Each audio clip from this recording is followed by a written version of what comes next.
Estamos apresentando Plenitude, numa nova temporada. A apresentação Iraci Campos. Olá, queridos amigos, nossos espectadores. Como é bom estar com você. Eu, você e Joana de Ângeles, juntos entrando em plenitude. E hoje nós teremos um bate-papo muito especial. Nossa, muitas novidades aí pela frente. Nós estamos hoje com um convidado muito querido, muito especial, que é Daniel Saraiva. Seja bem-vindo ao programa Plenitude. Muito obrigado, minha irmã. É uma honra para mim estar do teu lado nesse programa maravilhoso. Obrigada. Daniel Saraiva, ele é professor, pesquisador, com doutorado na Sorbonne, em Paris, e um colaborador, um instrutor do Seja Barra. E não é só isso, olha só, notícia assim fresquinha. Pois é, anote aí a novidade. Daniel Saraiva está fazendo a tradução do livro Reconstruindo Emoções, da doutora Nise da Silveira, para o francês. Olha que bacana.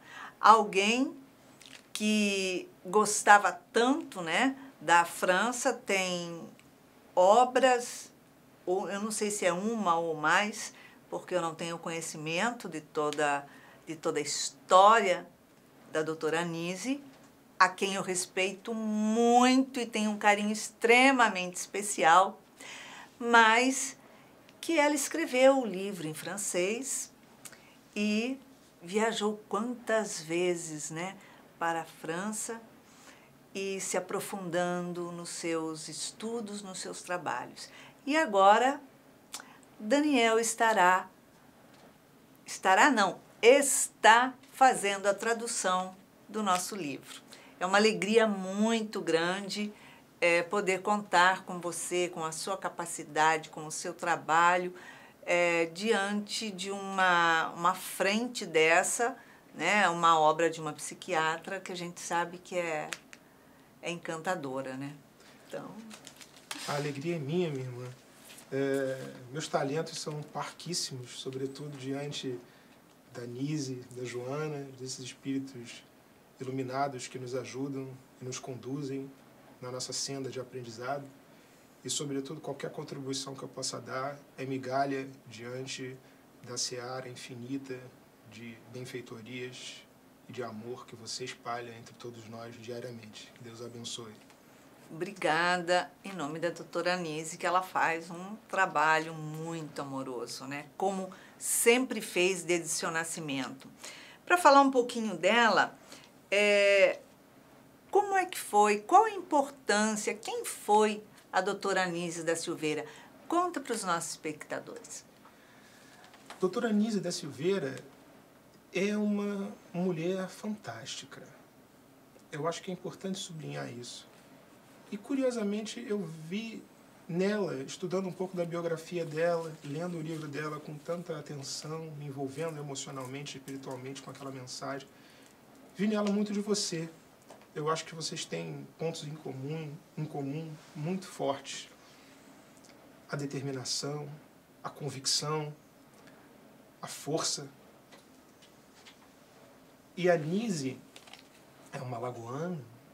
Nise nasceu em Maceió em 1905 e ela se formou médica na Bahia, numa turma de homens, exclusivamente. Sim. Em um momento em que as mulheres não ocupavam esse tipo de função social. Foi a primeira mulher, né? Pois Nossa, imagina que loucura, no meio daquele monte de homens. Exatamente. E ela, muito jovem, entrou na universidade, completou a sua formação e começou a desenvolver um trabalho em psiquiatria. Ela teve intercorrências na vida que foram provavelmente muito desafiadoras, né? Ela foi presa durante um tempo, durante o governo de Getúlio, por portar livros que eram considerados subversivos. Depois, quando ela foi reintegrada nas suas funções no serviço público, ela trabalhou no Mindinho de Dentro, no Centro Psiquiátrico Nacional Pedro II, e lá, imagino eu, ela começou a desenvolver o seu grande trabalho, trabalho que ia ser a marca da sua vida, da sua trajetória, e que ia deixar um legado valiosíssimo para todos nós e para a psiquiatria mundial, eu acredito. Com certeza. Ela, acho que se pode dizer que a Nise lutou pela humanização da psiquiatria. Total. Naquele momento, a psiquiatria era marcada por práticas muito violentas. A lobotomia, os choques elétricos, a camisa de força. E ela tinha a intenção de mudar o modo como o paciente era visto. Inclusive, ela às vezes os chamava de clientes, aqueles que estavam no hospital. Para colocá-los que são acima delas, porque ela se sentia certamente uma servidora daquelas pessoas, né? E em 1946, ela foi transferida para um setor do hospital, que era o setor da terapia ocupacional, que era, de alguma maneira, um setor menosprezado, vamos dizer assim, um setor fica lá de lado, de né? segunda categoria, de importância. Está dando trabalho aqui. Está incomodando, vai lá conduzir os doentes para limpar o hospital, fazer esse tipo tipo de mais ou menos o que fazem até hoje, né? Quando alguém incomoda porque está um passo à frente. Provocando, né? E eu acho que ela, sobretudo, teve uma atitude que hoje nós chamaríamos de caridade, pura e simplesmente. Sim. Porque ela teve um movimento de amor em relação àquelas pessoas, aqueles seres humanos, que ela via, antes de tudo, como seres humanos. Ela tratou aqueles seres de uma forma que provavelmente ninguém tratou até aquele momento, sobretudo dentro das instituições psiquiátricas. Ela desenvolveu um conjunto de terapias alternativas para auxiliá-los, que envolvia, por exemplo, o convívio com animais, que era uma maneira de reconstruir as emoções, para fazer uma referência, uma paráfrase do título do seu livro com a Nise. E ela utilizou a arte de uma maneira muito inovadora. Fantástico. E a pintura em particular, porque ela percebia na arte uma espécie de canal para o inconsciente, para esse universo oculto que precisava ser acessado para que a cura pudesse ser efetivada. E a partir daquele momento, os doentes que antes viviam como se fossem uma prisão, enclausurados, uma espécie de masmorra, com muita violência, eram os excluídos, né, da sociedade, foram, de alguma maneira, recolocados na condição humana e começaram a desabrochar as riquezas interiores que possuíam. E eles começaram a fazer trabalhos belíssimos, de grande valor artístico, de grande valor simbólico. E a reunião desses trabalhos constituiu o acervo do Museu das Imagens do Inconsciente, que ela depois organizou. Sim. E nomes muito importantes da intelectualidade da época, o poeta Ferreira Goulart, por exemplo, né? o crítico de arte Mário Pedrosa, viram o trabalho dos internos e ficaram absolutamente impressionados com o que eles eram capazes de fazer. E a Nise, naquele momento, escreveu uma carta para o Jung, narrando o trabalho, descrevendo o trabalho que ela estava realizando e mostrando algumas das imagens, das representações que os internos estavam sendo capazes de fazer. E, naquele momento, se imaginava que aquele tipo de representação geométrica ou abstrata que, em geral, os esquizofrênicos faziam quando tinham a possibilidade de se expressar por meio da imagem, era um sinal da desorganização mental e vamos dizer, da degradação da capacidade afetiva do ser humano. Sim. Que criou uma ruptura muito violenta com a realidade. E ela percebia, ao contrário, que quando aqueles homens faziam aquelas pinturas, eles expressavam um intenso sentimento. Ela, obviamente, identificava que eles estavam vivos do ponto de vista do seu coração, da sua capacidade de sentir. E na resposta que o Jung deu a ela, em um comentário específico sobre um dos desenhos que era esférico, com um núcleo central e várias linhas que se congregavam em torno desse núcleo central, ele disse: isso é uma mandala. Foi. E a mandala é uma das expressões das faculdades autocurativas da consciência humana. Então, esse é um sinal claro de que esses pacientes estão ativando, por meio da arte e do tratamento que eles recebem, as suas capacidades autocurativas, e a consciência faz um esforço de reorganização, de reconstrução. É como se em torno desse ponto, desse eixo central, aquele mundo que estava desorganizado no seu interior começasse a encontrar o seu lugar novamente. Isso fica muito claro na expressão pictórica de um dos internos, chamado Fernando Diniz. Ele tinha um problema de domicílio na sua família. Ele não teve casa, depois ele teve que se mudar, etc. E a figura da casa, para ele, tinha um significado arquetípico. Era como se fosse a própria casa interior dele. Ele precisava reorganizar aquela casa interior. E ele fez isso desenhando as partes da casa que ele queria ter. Então ele começou desenhando o cômodo vazio, depois ele desenhou um lustre, depois ele desenhou a cama, e aí depois ele foi unindo os objetos que ele desenhou isoladamente em um cômodo que tinha ordem e fazia sentido e guardava a emoção que ele queria que tivesse presente na sua vida. Então, ao mesmo tempo que ele representava a organização da casa exterior na pintura que realizava, ele realizava a organização da casa íntima, reconstruindo as suas emoções. Fantástico, né? Fantástico a percepção, né? A sensibilidade dessa grande mulher. Eu costumo chamá-la de pequena grande mulher, porque ela é muito pequenininha, mas uma mulher muito forte, realmente. Você acredita que esse trabalho que ela desenvolveu aqui, Daniel, onde ela fez um divisor de águas dentro da psiquiatria,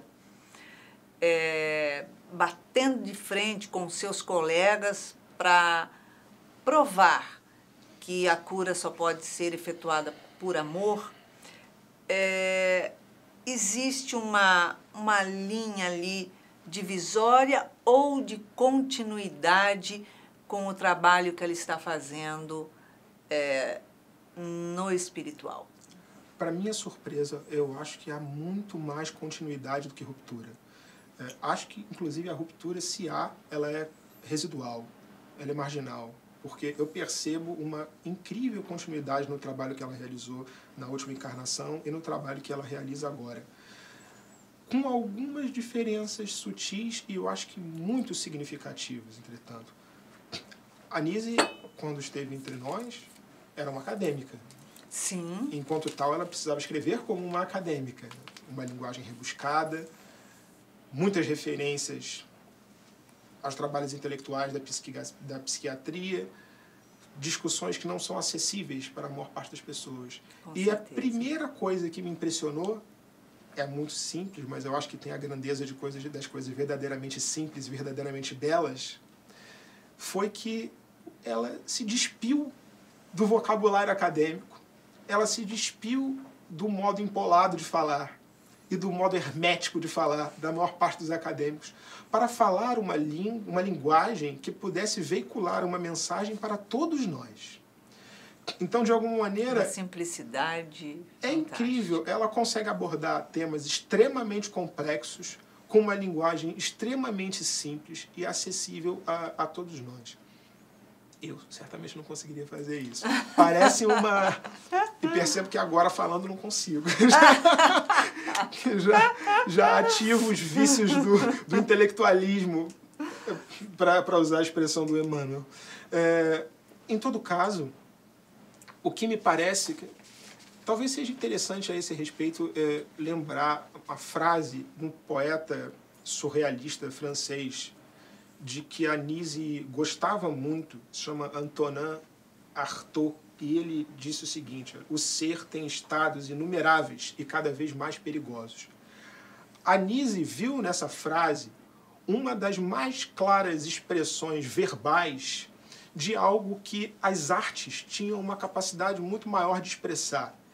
Sim. Que é exatamente essas modulações da consciência.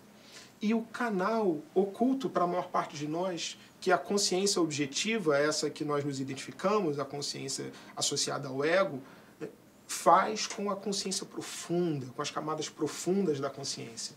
Sim. E enquanto o Arnaud, que inclusive foi paciente psiquiátrico e foi internado no hospital e escreveu uma carta de repúdio ao tratamento que os internos recebiam naquele momento, né, que influenciou muito a Nise, dizia que gostaria que a obra dele fosse uma porta para esse mundo inacessível, para esse mundo interior da psique. A Nise dizia, pois esse homem expressou com rara beleza e com rara clareza, porque é muito difícil com a linguagem racional expressar o que só a linguagem simbólica é capaz de expressar normalmente. Ele conseguiu fazer isso, expressar essa ponte, manifestar em palavras essa existência, essa ponte para um mundo íntimo que estava até então inacessível. E ele queria que a obra dele fosse um convite para esse mundo íntimo.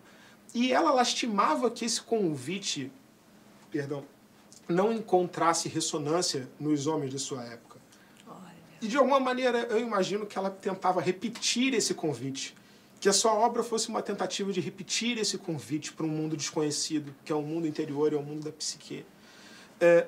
Que é imenso, né? Que é imenso. E o que me parece que talvez isso seja em si um arquétipo que nos diga muito desses segredos da vida, que é muito curioso e muito revelador que essa mulher inovadora, transformadora, corajosa, que desafiou os padrões do seu tempo, os padrões dominantes do seu tempo, sofrendo certamente os reveses de quem desafia, que sofre quem desafia esses padrões, e chamou naquele momento, nos convidou, nos conclamou a cruzar essa porta desse mundo desconhecido, vem de novo por uma porta oculta, nos chamar a cruzar de novo esse umbral, esse portal que a gente não atravessa.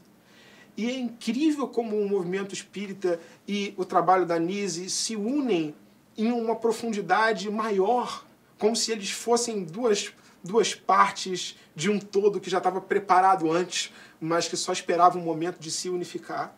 Porque, de alguma maneira, ela vem pela porta da transcendência, em espírito, nos despertar para a existência da vida eterna e, ao mesmo tempo, para o mergulho nesse mundo interior. E eu fico me perguntando se, de alguma maneira, essas duas ignorâncias, a ignorância do mundo do espírito transcendente e a ignorância do mundo psíquico, não são duas facetas da mesma ignorância. Da ignorância do espírito, do mundo espiritual, Sim. que é o espiritual fora de nós, e a ignorância do mundo espiritual dentro de nós, que é a psique, é a alma que nós carregamos e desconhecemos. E que porque nós nos limitamos em nos aprofundar, né? Exatamente. Nós bloqueamos. Exatamente. Então pronto, eu vou parar por aqui e depois falo mais, porque senão eu vou falar sozinho. Eu tenho essa tendência de absorver a conversa. Como você conta um pouquinho dessa estrutura de organização do livro? Me impressionou particularmente a capacidade, a abordagem prática do livro. Eu acho que o livro é extremamente prático. O livro não é um livro acadêmico, o livro não é um livro de debate de ideias. O livro é um manual de autodescoberta e de autocura. Pelo menos foi assim que eu percebi o livro na minha leitura. Então, o livro, os capítulos se dividem em grandes dilemas da consciência, grandes vícios ou grandes dramas que nós enfrentamos, né? A culpa, o egoísmo, o ciúme, etc. E faz, em princípio, uma abordagem abstrata desses dilemas humanos e como eles se nos apresentam no tempo de hoje, e, em seguida, apresenta métodos terapêuticos extremamente simples, extremamente profundos ao mesmo tempo, para que nós consigamos fazer essa travessia dessa porta oculta em nós e adentremos esse mundo íntimo inexplorado na maior parte das vezes. E como inexplorado? Porque, em realidade, ela traz uma forma de ampliar a consciência ali, né? E mostrando que é tão simples você adentrar no mundo interior e muito mais simples você se autocurar, porque ela mostra que ela não faz milagre nenhum, mas nós fazemos um milagre em nós com o autoconhecimento, né? Exatamente. E eu acho que um instrumento que me chamou muita atenção era o bloco de notas e estrutura de apoio que ela sugere. Né? Porque, engraçado, eu fiquei pensando que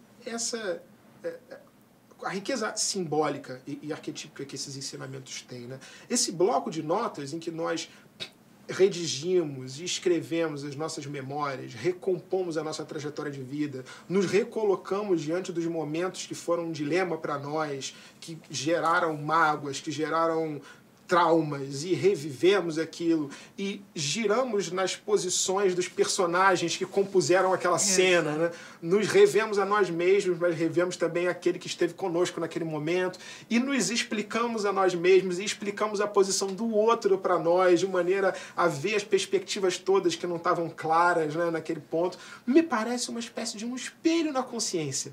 Isso que era tão profundo, que se eu dissesse para você, olhe no espelho da sua consciência a verdade que está oculta para os seus olhos agora, porque você não tem a coragem de fazer esse mergulho interior, não ia surtir provavelmente efeito nenhum, se dito de uma linguagem poética, uma linguagem acadêmica. Mas ela vai de um modo extremamente simples e leva a pessoa a realizar aquilo que de outro modo ela não conseguiria realizar. Ela vai dando um passinho, outro passinho, exatamente, outro passinho. Faz assim, agora faz assim. Então, conduzindo quase que pela mão a pessoa, como se ela fosse uma criança, dando os primeiros passos.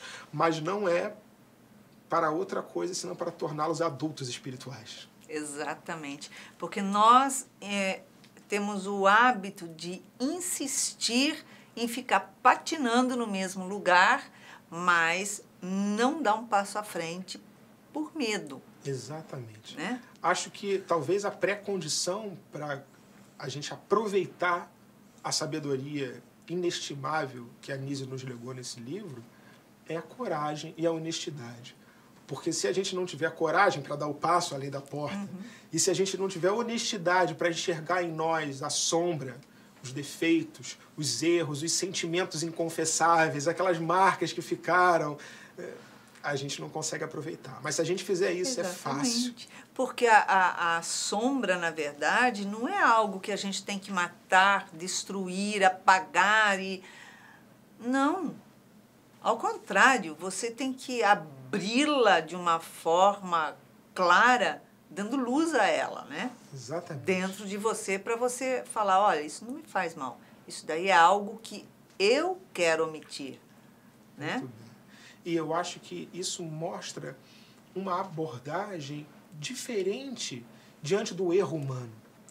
Porque aquela carga ancestral do pecado e da condenação do pecado desaparece como se nunca tivesse existido diante da leveza com que a Nise trata esses temas. E simplesmente nos diz, olha com sinceridade, mas olha com amor. Essa sombra está em você. Se você a oculta, ela o domina. No entanto, se você olha com amor e entendimento, você a ilumina. E aí você sobe de nível. Ela vai levando de uma forma clara e mostrando, olha, é tão simples você se olhar, não tem mistério. Exatamente. Né? É tão difícil a gente conseguir esconder algo do outro e da gente. A gente faz um sacrifício imenso e sofre, né? Porque daí a gente constrói um sofrimento. E aí, quando a gente olha o lado simples que ela fala, para que sofrer? A gente fala, é mesmo, né? Por que eu estou fazendo isso? Se podemos facilitar, se podemos complicar, por que é que vamos facilitar? Exatamente. E eu que tenho anos de formação intelectual viciosa, que vai fazendo tudo mais complexo, mais complexo, mais complexo. Adorei me ver nesse espelho para reconhecer essa incapacidade em mim mesmo e ver como é que essa mensagem me ajuda a mim antes de qualquer pessoa. A todos nós. Daniel, esse livro, a Nise salienta em muitos detalhes ali sobre a educação, sobre a infância, sobre aquilo que nós construímos, né, durante a nossa infância, a nossa adolescência, e devido ao nosso orgulho, devido a gente fantasiar, né, o mundo da criança, colocando ali a criança numa verdadeira ilha da fantasia, onde não se diz não, a palavra não é proibida, onde a criança pode tudo, onde não existe o limite. E aí a gente sabe que esse egoísmo todo torna a criança num adulto egocêntrico e profundamente egoísta e dependente, né? Pelo medo, porque acredita que ele está acima de tudo. Como é que você vê essa forma que ela traz dentro do livro, fazendo uma ligação com a criança de hoje, a infância e a adolescência de hoje? Eu acho que um modo simples e luminoso, claro, como a Nise trata com rara habilidade desses problemas, falando da nossa condição de pai, de certa maneira nos faz reconhecer em nós a criança que ainda existe, com as dores da criança ferida que nós trazemos dentro de nós e que de alguma maneira captura a nossa função de pais. Porque, de certo modo, quando nós não somos capazes de retornar àquela criança ferida, magoada, abandonada, que nós trazemos dentro de nós, nós não percebemos que reproduzimos inconscientemente as inclinações que aquelas dores promovem. E a Nise nos explica que quando a consciência reencarna, nos primeiros anos da reencarnação, ela ainda tem a sua consciência ainda tem uma plasticidade, uma espécie de uma maleabilidade, ela está mais suscetível às influências e às boas influências que devem ser o nosso trabalho como pais. Sim, né? educadores. Educador, exatamente. São poucos pais que são. Exatamente, porque é óbvio que aquele espírito que reencarna traz as suas marcas das outras existências. No entanto, aquele momento é um momento mais ameno, mais propício para que ela receba as influências. Então, a primeira infância, a tenra infância, é um momento raríssimo, é uma rara oportunidade de contribuir para aquela alma, de dar a ela as diretrizes luminosas e as inclinações positivas que vão auxiliá-las a desviar ou a retrabalhar aquelas outras inclinações negativas que ela traz dentro de si. Mas como nós, na maior parte das vezes, não entendemos o verdadeiro significado do amor e confundimos amor com adulação, com estímulo de capricho, com concessão de pequenos favores o tempo inteiro, nós acabamos utilizando às avessas esse momento de hipersensibilidade infantil e envenenando aquela consciência que Deus nos deu para cuidar. Exato. Então, colocamos ali, ou acrescentamos àquela consciência, outros germes de egoísmo e contribuímos para a formação de um tirano. E é a última coisa que nós queríamos que nossos filhos fossem. Com certeza. Então, eu acho que o grande desafio, e que a Nise nos ajuda a superar, quando nos convida a fazer esse mergulho interior e a nos iluminar, pela autoconsciência da nossa sombra, né, e pela prática da virtude, é que nós não conseguiríamos verdadeiramente auxiliar as crianças que Deus nos deu se nós não conseguirmos entregar a Deus e a luz divina a criança que nós trazemos dentro de nós. Fantástica colocação. Perfeita, realmente de uma sensibilidade, porque todos nós temos uma criança em nós. Somos, em parte, uma criança porque nós, conforme a situação, nós buscamos infantilizar-nos perante ela, né? Para omitir, para fugir de alguma forma das formações ou deformações que fazemos, né? Na nossa estrutura, nas nossas escolhas.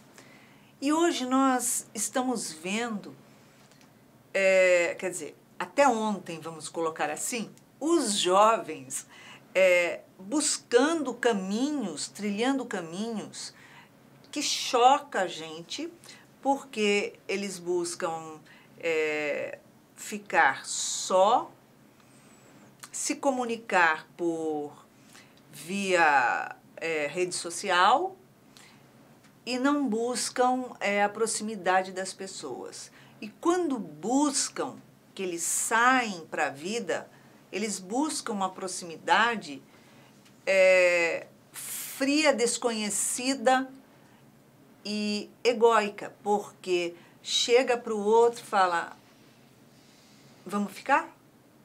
Mas eu não sei teu nome, eu não sei o que é. É um prazer de ir lá beijar, ou transar, seja lá o que for, o que eles fazem hoje, mas não valoriza o sentimento e a emoção do outro. E as meninas, que as mulheres sempre foram mais emocionais, mais, né, sensíveis a isso, se tornam, se colocam como objetos para isso. E buscam no homem o sentido do objeto.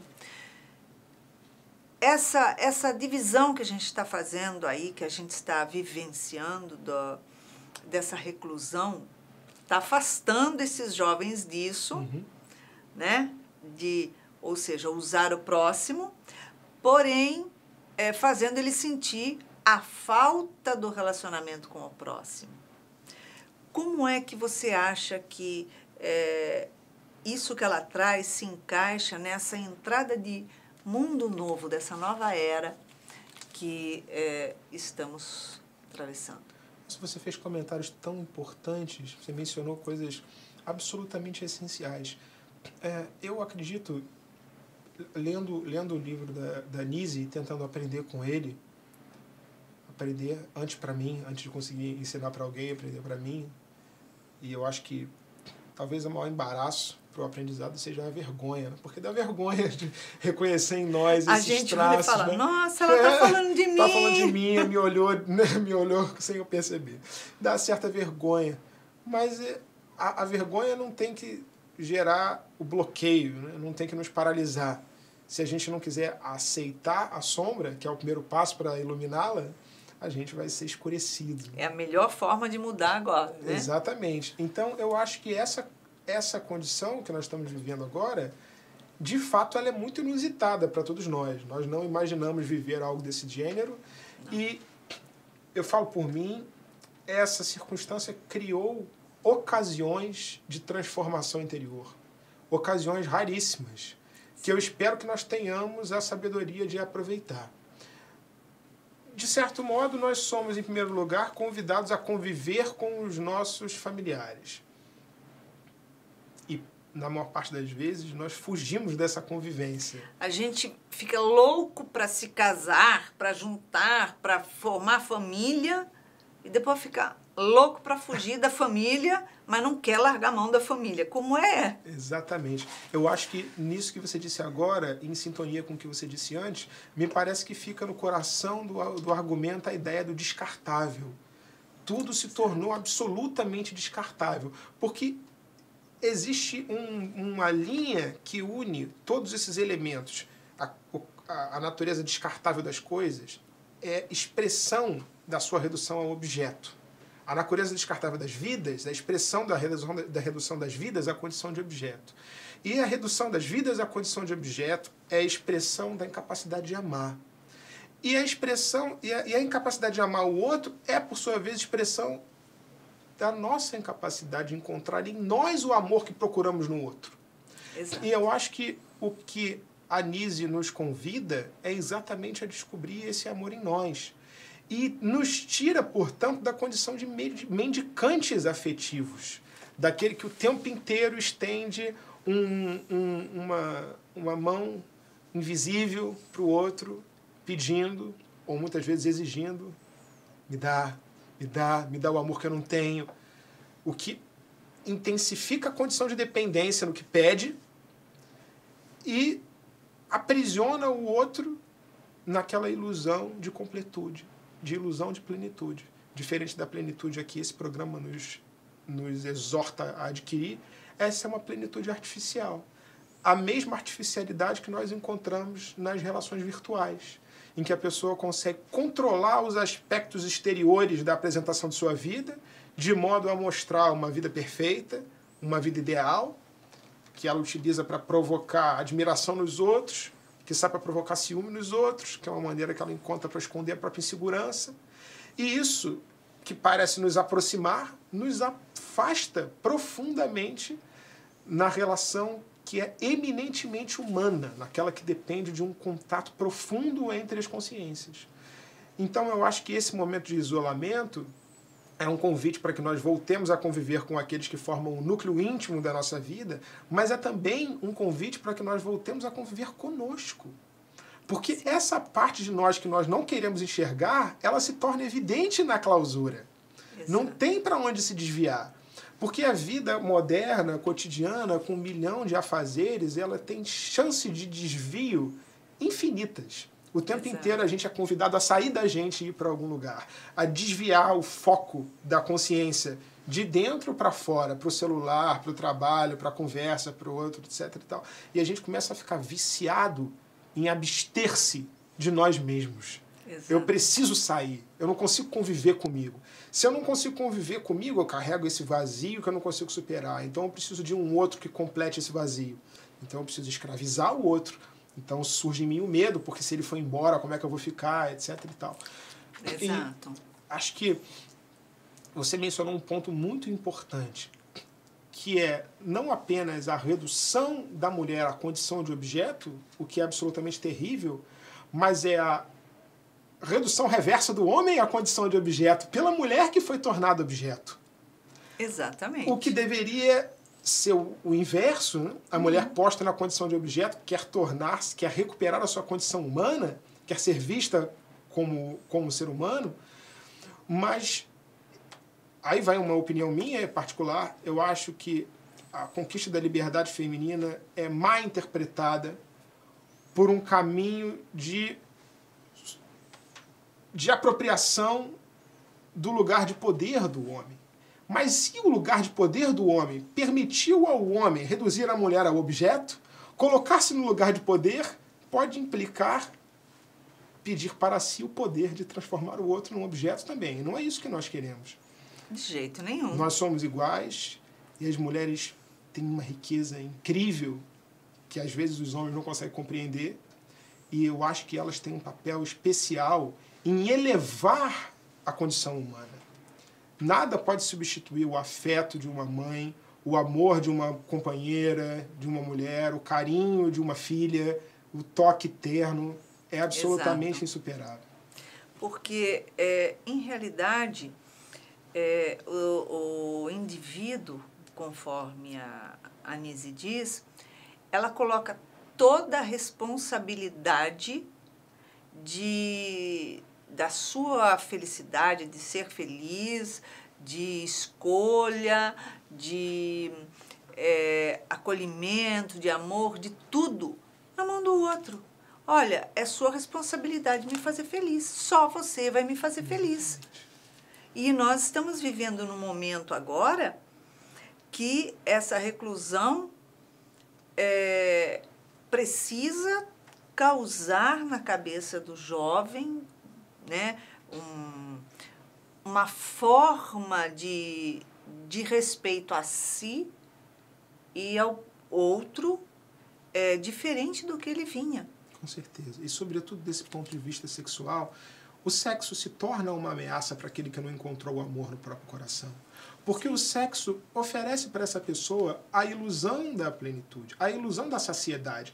É como se eu quisesse, entretanto, saciar a minha sede bebendo água salgada.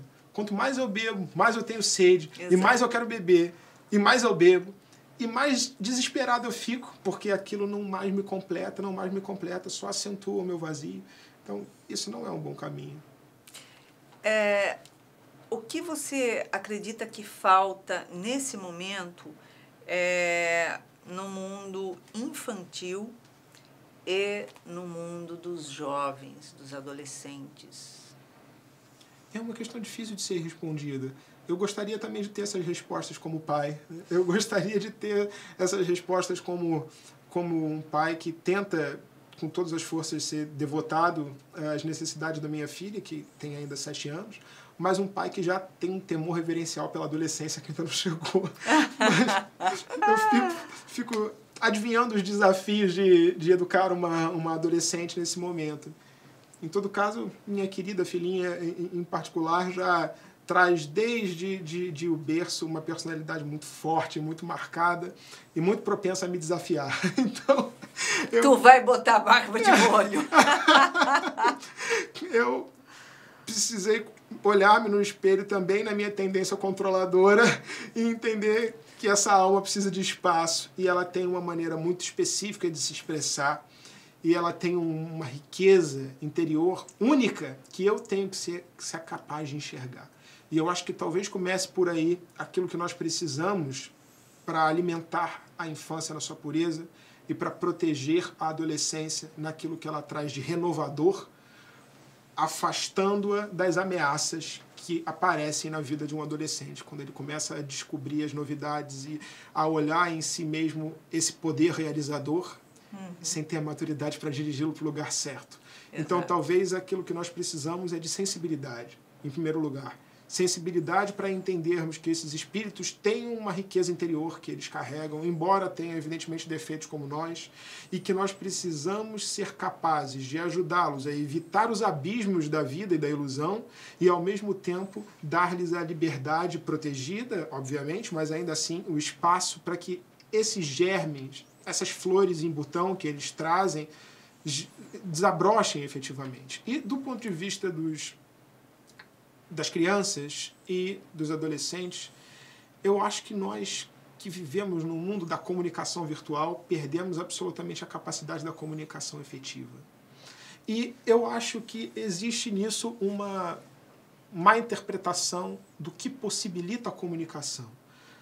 De alguma maneira, nós imaginamos que quando estabelecêssemos a comunicação virtual, ou seja, quando multiplicássemos os meios de comunicação, criaríamos uma grande comunidade.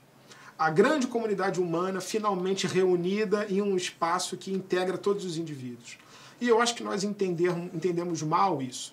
Há um filósofo e um politólogo francês muito inteligente que disse isso de uma maneira muito clara, e ele disse o seguinte: o que gera e possibilita a comunicação é a comunidade. Não é a comunidade não é a comunicação que gera a comunidade, é o contrário.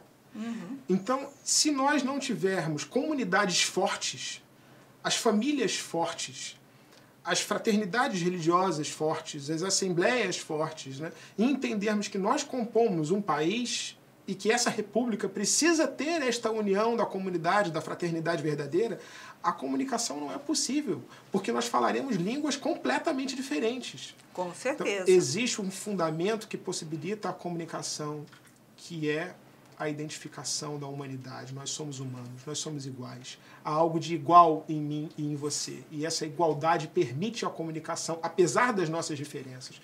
E eu acredito que hoje há um enfoque exagerado nas diferenças, como se a gente precisasse transformar isso num objeto de adoração egóica. Eu mostro todas as minhas diferenças e quero que todos adorem essas diferenças. Quem entubar o outro e nós esquecemos aquilo que nos une, aquilo que nos torna iguais. E essa humanidade que nos torna iguais, sem ela, como amar? Como amar o outro de quem eu privei a humanidade? Se eu não vejo em você o ser humano que eu carrego em mim, como eu posso ser capaz de amá-la? Mas se nós conseguimos estabelecer comunidades humanas fortes, o amor é possível, porque nós passamos a falar a linguagem que está baseada na caridade. Você acha possível, em curto ou médio prazo, modificar o sistema de educação no Brasil? Desculpa, mas eu tinha que falar, porque né, eu vejo crianças na 4ª série da escola que não sabe escrever o nome, não sabe escrever, e chegou na 4ª série como? Eu adoraria que, se fosse possível, eu dediquei a minha vida e a minha formação para que isso fosse possível. Eu identifiquei que essa era a trincheira principal da humanidade. E eu quis me preparar para participar dela e para contribuir com ela. Infelizmente, eu acho que o Brasil não reúne hoje as condições humanas necessárias para que essa transformação aconteça.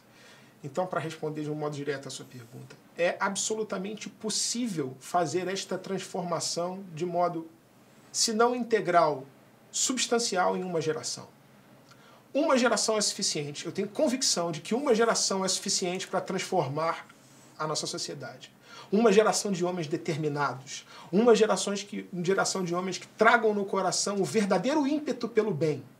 E uma geração de homens que saibam o que fazer, porque antes se devotaram para a tarefa do entendimento, que se devotaram sinceramente para a tarefa do esclarecimento, não para transformá-la em palco de disputas ideológicas e de controle de poder e conquista da hegemonia, mas para efetivamente entender aquilo que somos, entender o que falta para que nós nos tornemos efetivamente irmãos. Eu gostaria que nós tivéssemos essa condição no Brasil, mas eu acho que ainda nós não temos essa condição. Por outro lado, eu percebo no Brasil o ímpeto desta transformação. E eu acho que nos últimos anos esse ímpeto se avivou. Surgiu nas pessoas um espírito cívico ou um germe de espírito cívico que elas antes não conheciam. Quando eu era adolescente, eu me incomodava muito com a apatia da minha geração pelo destino do país ou pelas preocupações políticas mais básicas, pelo amor à República. Isso me incomodava demais.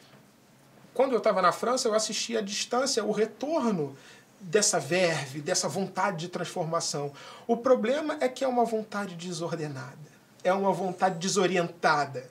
E sem o norte da razão, a paixão se transforma em destruição. Com certeza, é isso aí. Falou tudo. Maravilha. Já foi a mensagem, vocês sentiram, né? Sentiram. Então, como chegamos ao final do Plenitude em Plenitude, Daniel, uma frase de amor, de esperança àqueles que têm seus filhos e estão educando. Eu não tenho a ousadia de dizer nenhuma frase de amor e esperança depois que o Cristo disse que Ele nos trouxe. Eu só repito as palavras do Mestre Jesus, que eu decidi tentar seguir, porque seguir efetivamente é outra coisa, mas tentar seguir, que é amarmos uns aos outros como Ele nos amou. Porque isso, inclusive, é mais do que simplesmente não fazer ao outro o que não quer que o outro nos faça. Porque nós não sabemos o que é o amor verdadeiro. E Ele era esse amor vivo. E Ele veio nos mostrar pelos seus atos, pelos seus silêncios e pelas suas palavras, o que era esse amor transformado em homem. Ele é a humanização do amor, que nós nos tornemos mais amorosos e mais humanos. Maravilha! Opa! Então, Daniel, muito obrigado pela sua presença, obrigado pelo seu carinho, obrigado por estarmos aqui juntos. Minha profunda admiração pelo seu trabalho e gratidão. Todos nós, gratidão. E a você que tem esse coração espargindo alegria, espargindo amor, olhe para o lado, olhe para todos os lados, porque através do seu olhar você pode amar intensamente o próximo e a si mesmo. E para isso, nós deixamos aqui para que a sua semana seja cheia de amor. Beijinho, cor-de-rosa, com muito carinho, muita paz.